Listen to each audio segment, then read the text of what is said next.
Welcome, welcome, welcome to Story Time with me, Miss Sheila. I hope you're having a wonderful and beautiful day.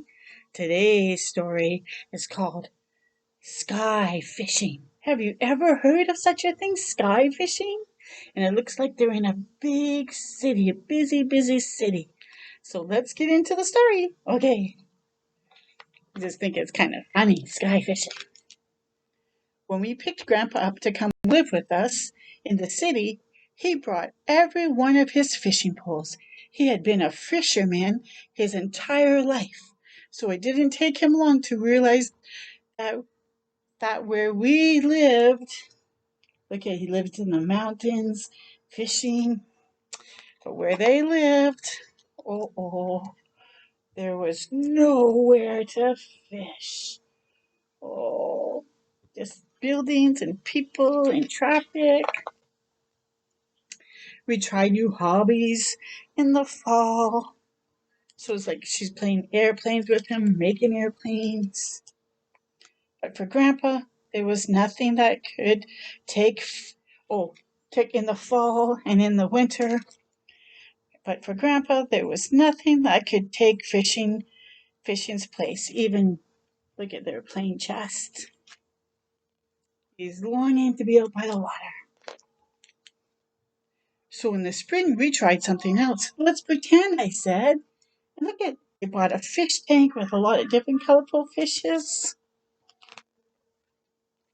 So we did. Look at, they go out on their balcony. And for a while, our lines dangled empty. But when the first fish bit, it didn't feel so pretend anymore. And we weren't sure what to do. We reeled it in. What do you think that they caught? You think they caught? Let's find out. Grandpa said he'd never seen one before, but it was a flying litter fish. So it's like a bag with a fish on it.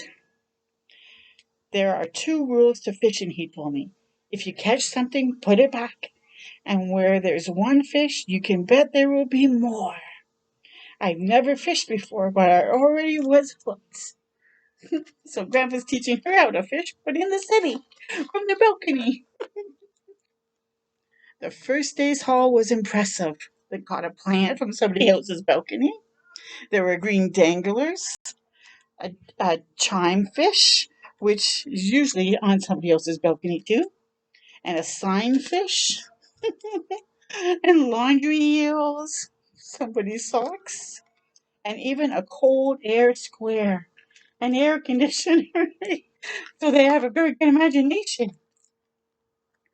But none of them were fast swimmers, so they were easy to catch. The bigger challenges waited further in the deep and would require patience, practice, and study. Below us, the sidewalk flowed slowly. It was the perfect place to start. But look at, they're imagining everyone has some fish. Their catfish were the first to bite. See, took the guy's cap, took then the Mexican catfish, then the songfish, took his instrument. And then the goldfish, her jewelry. And as the days got warmer, new and exotic fishes visited from foreign shores, even somebody's camera. And we fished every day, reeling in furry snappers, love fins, and hammerheads. Like a construction worker. Until at last we caught the sidewalk's biggest prize, a grill fish. They got some food from a vendor, and we knew we were ready for the road itself. What do you think they would find on the road? Let's see. This was our ocean, and when the first fish roared and honked and spun its fins, it was clear we reached the deepest part. There was zoomfish, malefish, glowfish, and more yellow stripers than we could count. But as big as they were, we knew they weren't the biggest. So the yellow stripers were the taxi cabs. The biggest The biggest wasn't a stretch fish or a waste muncher. It wasn't a corn construction fish, a steel tail, or even a grouper. For months we studied the sidewalk and searched the streets. We knew we'd seen it before, but where? Where? We remembered from its rumble. The biggest fish ever lived even deeper. The biggest fish. Wow, they're thinking the garbage truck and these other big vehicles are not the biggest fish. Let's find out what is. It said even deeper. It lived underground. What lives under the ground? Maybe a subway? But you can only hide for so long. So it was no surprise when at last we caught the troublefish. A police car. Look at this. Almost, I said to Grandpa. Almost, he said to me. Then in quiet we packed our pools. The biggest fish would have to wait. But things could have been worse. Summer meant summer vacation.